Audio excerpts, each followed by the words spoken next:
Welcome everyone, I'm Jason. And I'm Luke. Today, I'd like to start off by discussing a recent disturbance in our fan base, implying that Jason here has had too much experience and is starting to lose his objectivity. Jason, what do you have to say? Now that's only gossip. My experience has been so limited. I mean, when she dumped me, she said we were never a thing. That's too bad. What happened? Well, I thought it was going to work out great. She had an essential oils business, and I'm always running out of WD-40. I'm really kind of bummed about this. That seemed like it would have worked great. Well, surely you had a more spiritual reason, though, for pursuing her. Of course. So, one day I saw a sample ballot fall out of her purse, and I said to myself, there's a good Calvinist girl, because Calvinists are always talking about elections. But I think where I went wrong with this relationship is her dad was asking me all these questions about child rearing and discipline and spanking and how I felt about all that.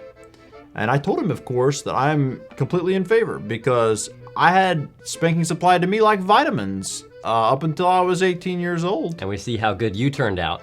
Yeah, exactly. And I told him that all the books say spanking is so effective, it is even recommended to be administered to wives at regular intervals just to keep things harmonious in the marriage. Every educated man knows this.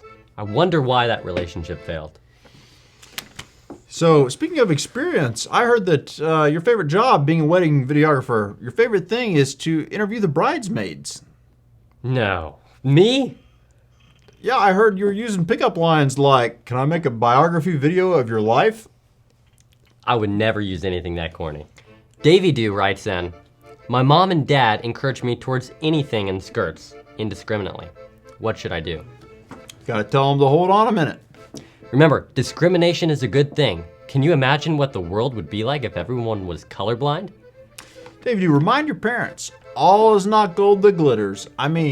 Sometimes men from India wear skirts.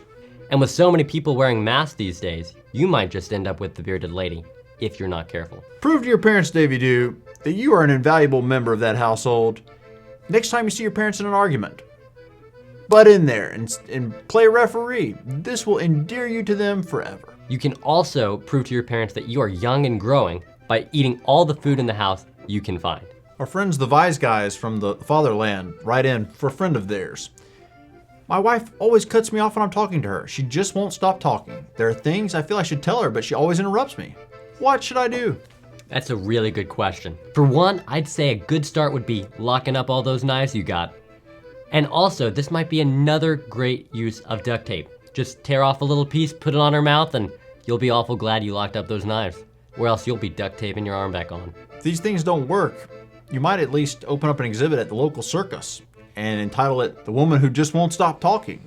That way maybe you can be at least a little bit compensated for your pains and suffering. It's always good to make a little cash. Saint Stephen from the Disney Trail writes in, I think I've found the right one. But I have been a bachelor so long, I'm afraid I've lost my touch. Don't worry, Steve.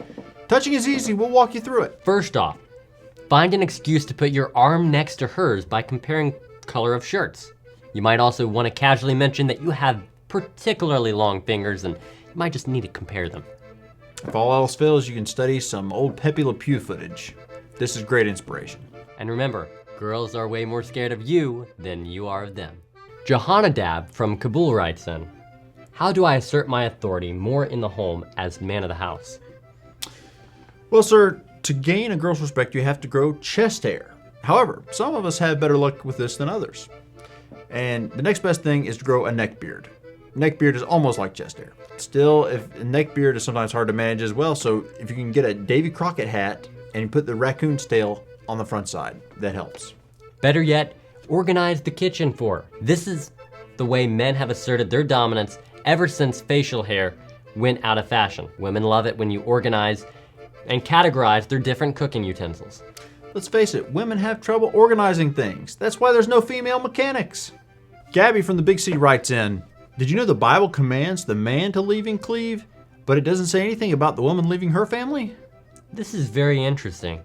I think it's because God in his wisdom knew that the man would tell the woman to leave her family.